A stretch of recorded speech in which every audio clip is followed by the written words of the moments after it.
Ya estamos de regreso en Masa Crítica Especial, a puertas del plebiscito en Iquique Televisión y también a puertas, ¿cierto?, de la celebración del 18 de octubre. Hay un tema, ¿cierto?, que ha salido en este primer bloque y que me gustaría que profundizáramos un poco más, Cristian, que es el tema de la nueva modalidad y la nueva forma de hacer política. Se ha hablado de una política más participativa en contraste con lo que tenemos, ¿cierto?, con esta política representativa, en donde la ciudadanía, ¿cierto?, de alguna manera le cede sus derechos a los parlamentarios y son ellos los que en definitiva, ¿cierto?, llevan la cosa pública ¿cierto?, en gran sentido, pero la llevan para su casa, digamos, la llevan para su, ¿cierto?, para su propio beneficio. Muchas veces la gente lo siente así y probablemente, digamos, esta va a ser una cuestión que se va a instalar, ¿cierto?, si gana el apruebo, como una de las discusiones relevantes en la nueva constitución, en hacer un sistema político distinto. Se habla de que somos demasiado presidencialistas, algunos incluso ya están hablando, ¿cierto?, de generar un sistema semipresidencialista, unicameral, con otras formas, digamos, de representación, donde la gente realmente pueda tener un poco más de participación y no se lleven la política para la casa, los diputados y los senadores, digamos. ¿Qué te parece, Pi? ¿Sientes que eso podría ocurrir?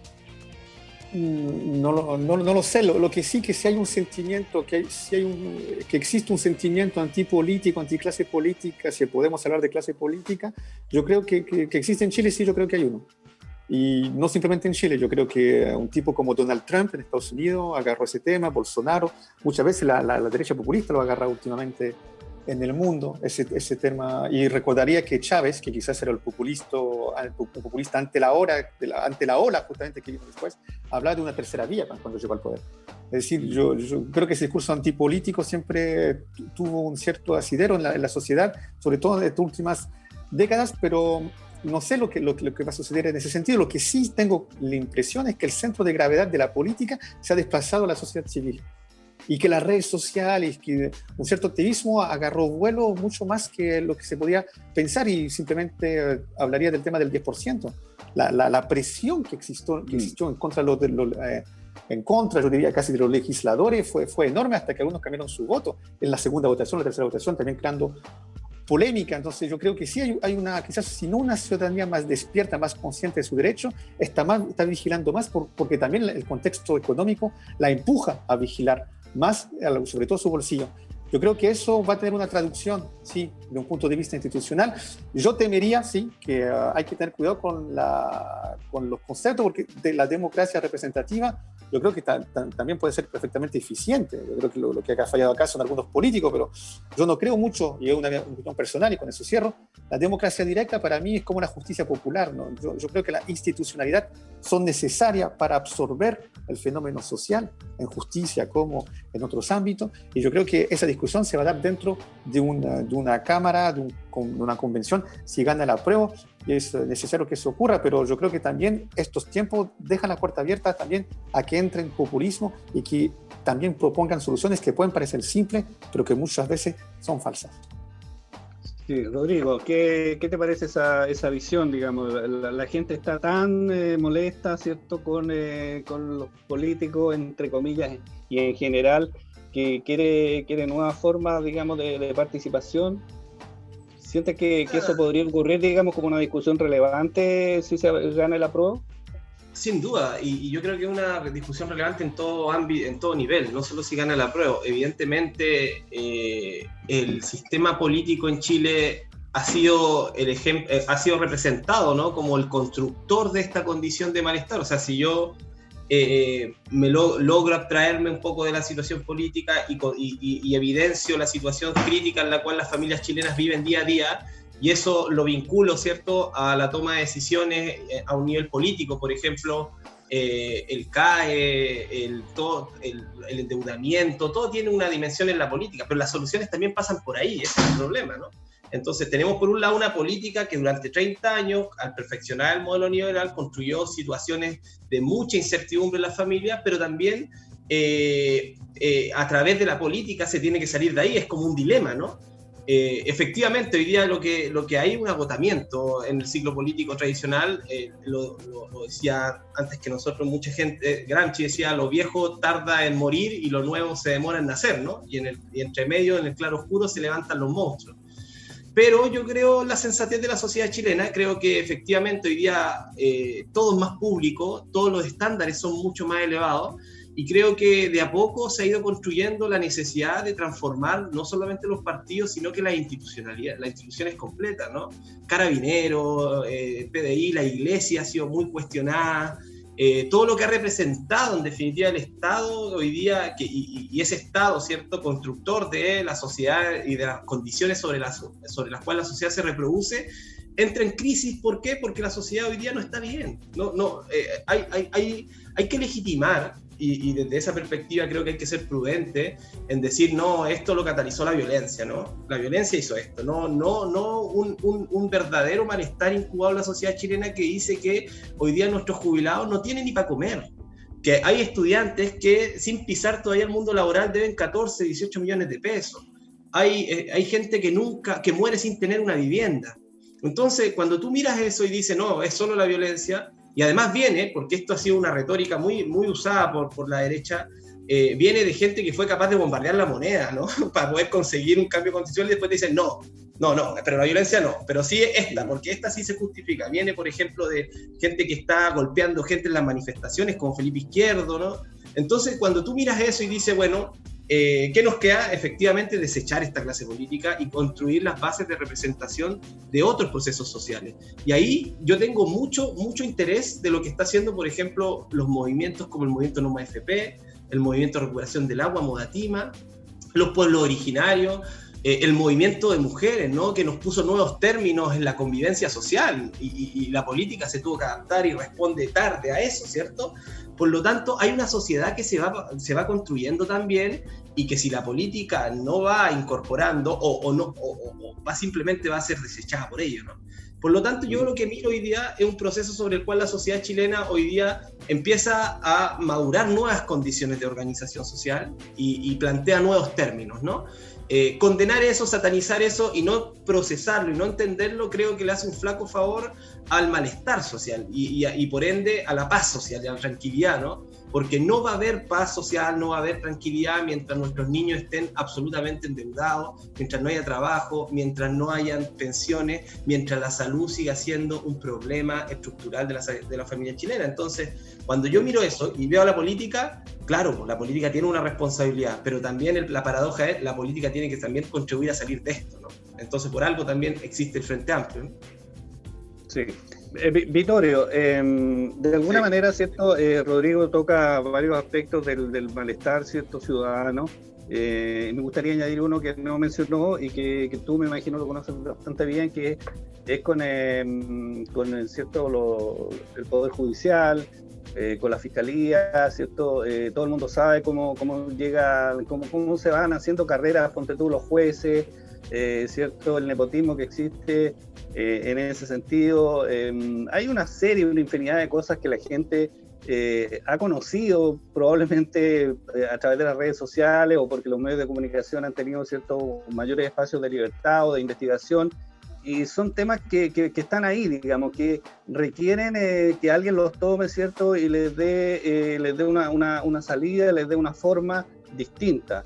Y aparentemente, ¿cierto?, en la discusión que debiera hacerse con la nueva constitución, ¿cierto?, ya sea la convención mixta o la convención constitucional, cualquiera de ellas, estos temas debieran estar ahí, digamos, y se debiera legislar en torno de ello.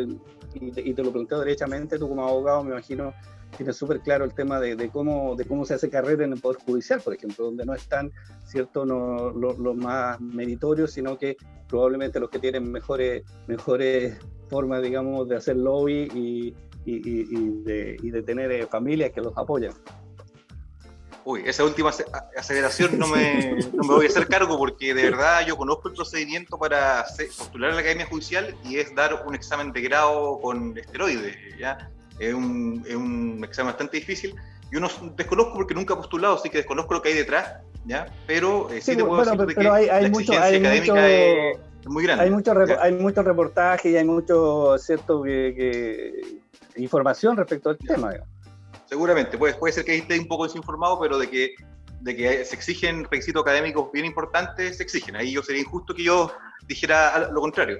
Ahora, respecto de todo lo que decía al final Rodrigo, yo estoy de acuerdo que hay descontento, estoy de acuerdo que estamos frente a una ciudadanía más empoderada, una ciudadanía que ya no va solamente por lo mínimo, que siente que el país puede brindarle estándares más altos, y encuentro sumamente legítimo, pero estoy absolutamente en desacuerdo contigo, Reinaldo, y también con Rodrigo, en el sentido de que esto lo vamos a discutir en la nueva Constitución. Si quisiéramos, podríamos discutir todo esto mañana mismo. Está en el Congreso detenida la ley de FONASA, está detenida la ley de AFP, estuvo hasta hace muy poquito detenida por casi 10 años, 8 años creo, la ley de migración. Entonces, todos estos temas, bueno, ¿para qué hablar de la ley del Sename? También viene del gobierno anterior de Piñera. Entonces, todos estos temas que realmente a la gente le importan, han estado dormidos en el Senado, en la Cámara de Diputados, porque los políticos, algunos de ellos, se han dedicado a temas que a la gente no le interesan. Hoy día es la Constitución, pero ayer fue el juicio político, ¿verdad?, contra Mañalich, contra un exministro, un compadre que ya no estaba en el gobierno. O sea, de verdad que si realmente la izquierda quisiera tomar estos temas, resolver o ayudar a resolver, porque hay que decirle a la gente, lamentablemente, que la verdad es que poniendo unas cosas en un papel no se resuelve nada. ¿Ya? Ayuda, puede que sea un primer pie, pero si realmente se quisiera hacer, podríamos estar ahora mismo viendo la ley de FONASA, la ley de AFP, la del CAE, podríamos estar ahora mismo resolviendo eso en el Senado y en la Cámara de Diputados, cosa que la izquierda se ha negado a hacer. No lo sé por qué, me imagino que esperando precisamente a que estos temas se resuelvan después del plebiscito. Entonces es una falsedad que necesitemos de un plebiscito y de una convención constituyente para esto. Nuestros parlamentarios incluso tienen el poder constituyente. O sea, si hubiera algo en la Constitución que fuera necesario cambiar, si hubiera algo que hubiera que cambiar para mejorar la calidad de vida de los chilenos, se podría hacer mañana mismo, a través de un proyecto de reforma constitucional que se puede aprobar, por lo general, con 5/3. Perdón, con 3/5. Cristian, bueno, Cristian Zamorano, bueno, la piedra de tope entonces la izquierda acá. Yo no creo en eso. Yo no creo que hay cálculos políticos, todo eso es evidente, si estamos hablando de la realpolitik, pero yo creo que igual acá yo no veo a la izquierda tanto. Yo creo que la sociedad chilena en 2020 no es la misma que en 1980, también es fruto de un liberalismo. Tampoco creo que habrá una hoja en cero en cierta parte. Yo creo que hay un consenso que algunos aspectos va a ser una constitución liberal. Yo creo que el derecho de propiedad va a ser garantizado. Es decir, todos los movimientos... No le tienes miedo tú, digamos, a esta hoja que ya tiene algunos párrafos escritos, además. No, para nada. Yo creo que hay procesos al cual tú no puedes resistir y hay que tratarlo de manejar de la mejor manera posible. Yo no creo que esto sea un complot ni de la izquierda en general, del Partido Comunista más precisamente, de los anarquistas y todo eso. Yo creo que la sociedad chilena, el molde que constituía la Constitución quizás le está quedando muy estrecho. Acá todas estas reivindicaciones, hasta es física la liberación, cuando tú ves las protestas de las mujeres que no se sacan la parte de arriba de la ropa. Yo creo que eso responde a una cierta dinámica liberal también, es decir, la reivindicación de tu propia particularidad que sea reconocida por la organización jurídica. Eso es Locke, el liberalismo puro. Yo creo que va en ese sentido la sociedad, la gente, minoría sexual, indígenas, las mujeres que son mayoría pero que también fueron consideradas mucho tiempo como una minoría, y yo creo que eso responde a una tónica que está lejos de una visión comunista, donde hay una ausencia, cuando se transforma en lo real, ausencia casi total de libertades individuales, y que dieron lugar a totalitarismo, como al igual en la extrema derecha. Yo creo que no, yo creo que eso se va a hablar, y que sí hay un tema que no estamos hablando mucho, que es cómo se financia todo eso, si queremos más una especie de igualdad, pero que igualdad que yo no encuentro que está tampoco tan intelectualizada, sino que yo creo que ya nuestro sistema en el cual vivimos implementó esa idea de horizontalidad, que podemos acercar a igualdad, por ejemplo, por el intermedio a través de Internet, de las redes sociales. Estamos todos en un mismo pedestal. Entonces, esa idea de igualdad, no muy intelectualizada, ganó el terreno, entonces por eso hablamos hoy día mucho más fácilmente de igualdad y también todo lo que es nuestra sensibilidad también se abrió hasta con los animales, queremos ser más sensibles, entonces todo eso va a tener que traducirse jurídicamente y responde para mí, lo reitero, a una onda de impacto liberal. Por eso no le temo a la hoja en blanco y yo creo que lo importante es para mí, y como indicó a Gramsci, el representante Rodrigo, que yo le tengo miedo más bien al discurso fácil, a la aparición de monstruos que se agarran del populismo y de algunos esloganes para asustar o para ganar votos. Yo le tendría más miedo a eso. Mi esperanza es que gente centrada, si en caso que gane la prueba, llegue a redactar esa nueva carta y que esté en fase con su época y que esté en fase con la mayoría de los chilenos. Eso. Sí, Rodrigo, ¿de qué cosas, digamos, podrían pasar con una nueva constitución? Habla recién ahí Cristian, ¿cierto?, de que muchas de las cosas que la gente quiere necesitan también de recursos, digamos. Cuando tú tienes una enfermedad, ¿cierto?, grave o son enfermedades muy caras, tú quieres que el Estado, digamos, probablemente, ¿cierto?, te pueda ayudar o costee o te la garantice, y cualquier cosa, digamos, que la gente necesita, no cualquiera, pero muchas de ellas, ¿cierto?, requieren de recursos. También el Estado siente que ya no da más, digamos, ¿cierto?, que ha entregado una buena cantidad, que ya no se puede endeudar más también. Entonces hay todo un tema también de que el Estado ya no puede dar mayores garantías sociales. Sí, efectivamente. O sea, yo antes que todo quisiera efectivamente mencionar que existen varias discusiones abiertas en la sociedad chilena que se van a seguir dando, y particularmente en el plano legislativo. O sea, no se detiene la vida, no se detiene la actividad pública ni la agenda. Pero hay una pregunta que me hacen todos y que generalmente aparece, es ¿por qué ahora dicen vamos a discutir esto, vamos a resolver esto? Ahora sí, vota por mí, ahora sí yo voy a poder discutir esto. Y si hay una parálisis política en general en el aparato político legislativo es porque está votado, ¿no?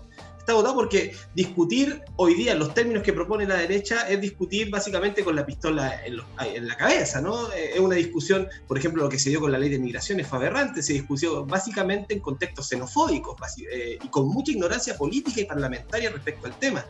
Por lo tanto, y yo separaría los niveles, sacaría esas discusiones que efectivamente se van a seguir dando porque sigue operando el Congreso y separaría la discusión política de fondo que tiene que ver con la nueva Constitución y con los términos que nos vamos a dar para poder determinar una nueva condición democrática, una nueva condición social. Porque efectivamente son niveles distintos.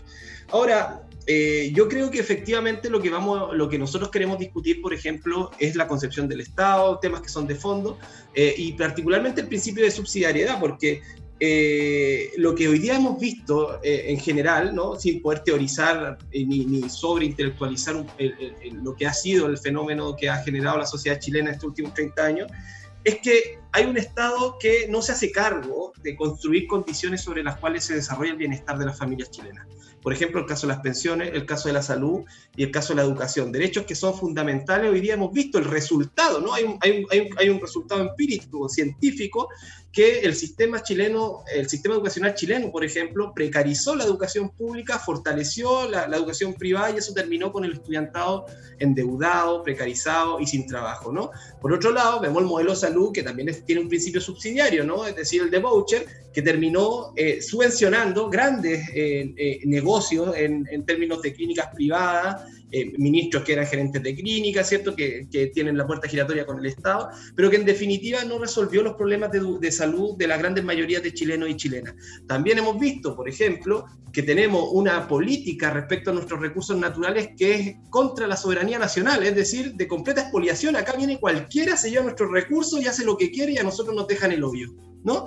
Y eso lo hemos visto en Tarapacá. Entonces, eso también nosotros tenemos que discutirlo sobre la soberanía y la seguridad alimentaria. En la pesca lo vivimos cotidianamente, por lo tanto, creo que en ese sentido reordenar el marco general sobre el cual se gobierna el país tiene mucha coherencia. Y con respecto al financiamiento, o sea, hoy día estuvo en discusión la posibilidad de ponerle un impuesto a las grandes fortunas en Chile, ¿no? Un impuesto a los súper ricos, porque hoy día como la matriz tributaria es regresiva, la mayoría de los impuestos lo paga la familia común y corriente, ¿no? Bueno, dijimos, a través de nuestra tributa, pongámosle un impuesto a los súper ricos y con esto financiamos varias demandas y necesidades sociales que se van presentando, en particular con respecto a la pandemia. ¿Y cómo respondió el gobierno? No, ¿cierto? A los súper ricos no se les toca, pero sí vamos a generar una ley de protección, entre comillas, del empleo y vamos a empujar al seguro de cesantía a miles y miles de trabajadores chilenos. Y hoy día, además, les pide que devuelvan un bono que teóricamente pidieron mal. Entonces, cuando vemos que hay una red de desprotección tan apremiante en un contexto de pandemia, en donde el manejo sanitario ha sido desastroso y no tenemos una red social potente, claro que nos podemos cuestionar como ciudadanos, ni siquiera como dirigentes políticos, qué tipo de Estado es el que hemos construido. O sea, si va a depender de un voucher de mi bienestar o no, o que coma mi niño, ¿no? En una situación como esta, claro que lo cuestiono, pues. Claro que puedo decir, no, pues esto no me gusta. Yo por sentido común quiero decir que tienen que hacerse responsable el Estado, por algo vivimos en sociedad, si no vivamos todos solos, ¿no? Vivimos en sociedad, tiene que hacerse responsable el Estado de otorgar las condiciones mínimas sobre las cuales yo quiero y puedo vivir. Acá no estamos hablando, ojo, para que Vittorio no se ponga colorado, de construir el socialismo, ni de que se instale la Unión Soviética, ni de que venga Chávez, ni de que Cuba, ¿cierto? Ni que esto sea una anexión de Cuba. Estamos hablando de condiciones de bienestar que no tiene, que básicamente que la tienen varios países, que la pueden garantizar, ¿no? Y de un Estado más presente, ¿no? Un Estado que pueda, que no le ande pidiendo favores a los bancos, como veíamos Sebastián Piñera, hola, ¿podéis correr un poco la tasa de interés? No, mira que, no puedo, ya, no te molesto más, ¿no? ¿Cierto? Así funciona el mundo empresarial. En cambio, no tenemos un Estado que genere que se genere con presencia, ¿no? Un Estado que controle, que gobierne, que pueda de alguna manera direccionar una situación de vida en donde caigamos todos y no solamente una minoría social que es la que redactó la Constitución del 80. Sí, han salido ya muchos informes sobre eso. Entonces, por ejemplo, eso, porque no quiero ser pitonizo. Yo no voy a decir, mira, se van a armar dos cámaras, que aquí, que allá, no.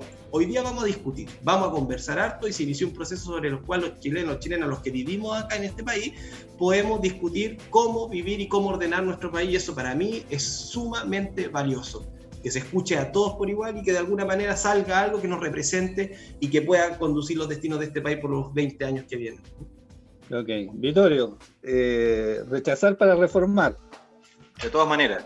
Oye, Rodrigo, no hay que ser pitonizo para esto, porque está escrito en la Constitución, por artículo 131 y siguiente, señala que si gana la prueba, se va a formar una convención constituyente que va a ser elegido, según el artículo 133, por el mismo sistema que se eligen a los parlamentarios. Entonces vamos a tener efectivamente una segunda Cámara de Diputados, algo muy parecido, ya, porque se van a elegir por medio de listas, de pactos entre partidos, con el famoso rastre, ¿verdad?